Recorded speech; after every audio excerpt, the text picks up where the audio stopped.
রাষ্ট্রদ্রোহ মামলায় গ্রেপ্তারকৃত চট্টগ্রামের হাটহাজারীর পুণ্ডরিক ধামের অধ্যক্ষ চিন্ময় কৃষ্ণ দাস ব্রহ্মচারীকে সংগঠনের শৃঙ্খলা বিরোধী কার্যকলাপের কারণে গত জুলাই মাসে বহিষ্কার করেছিল আন্তর্জাতিক কৃষ্ণ ভাবনামৃত সংঘ ইসকন।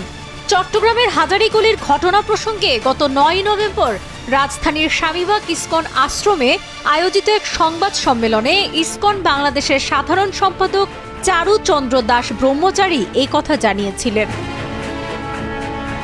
সেদিন তিনি বলেছিলেন, গত জুলাইয়ে সাংগঠনিক শৃঙ্খলা ভঙ্গের দায়ে ইসকনের যাবতীয় কার্যক্রম থেকে চট্টগ্রামের পুণ্ডরিক ধামের অধ্যক্ষ চিন্ময় কৃষ্ণ দাস, প্রবর্তক শ্রীকৃষ্ণ মন্দিরের অধ্যক্ষ লীলারাজ গৌরদাস ও সদস্য স্বতন্ত্র গৌরাঙ্গ দাসকে অব্যাহতি দেওয়া হয়েছে।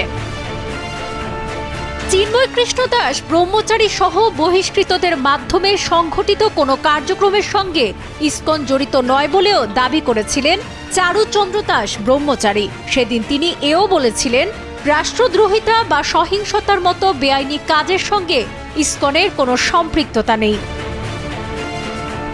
সাম্প্রতিক সময়ে সনাতনীদের বিভিন্ন কর্মসূচিতে বক্তব্যের জন্য ব্যাপক আলোচিত চট্টগ্রামের হাটহাজারীর পুণ্ডরিক ধামের অধ্যক্ষ চিন্ময় কৃষ্ণ দাস ব্রহ্মচারী সদ্য গড়ে ওঠা বাংলাদেশ সনাতনী জাগরণ জোটের মুখপাত্রের দায়িত্ব পালন করেছিলেন।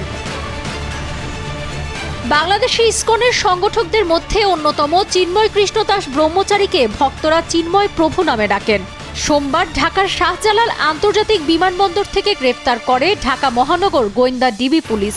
তাকে গ্রেপ্তারের পর নিন্দা জানিয়ে বিভিন্ন সনাতনী সংগঠন বিবৃতি দিলেও নীরব রয়েছে ইসকন বাংলাদেশ। এদিকে গ্রেপ্তারের পর চিন্ময় কৃষ্ণ দাসকে চট্টগ্রাম মেট্রোপলিটন পুলিশের কাছে হস্তান্তর করা হয়। পরে মঙ্গলবার বেলা 11টার দিকে তাকে আদালতে হাজির করা হয়। বেলা 11:15টার দিকে শুনানি শেষে চিন্ময় কৃষ্ণ দাসকে কারাগারে পাঠানোর আদেশ দেন চট্টগ্রাম 6ষ্ঠ মেট্রোপলিটন ম্যাজিস্ট্রেট আদালতের বিচারক কাজী শরীফুল ইসলাম।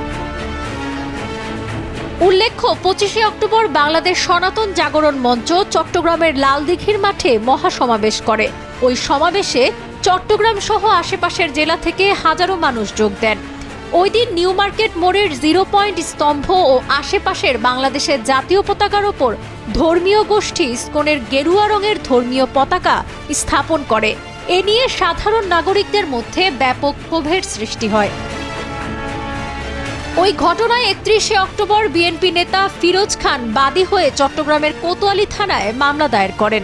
মামলায় চিন্ময় দাস সহ 19 জনকে আসামি করা হয়।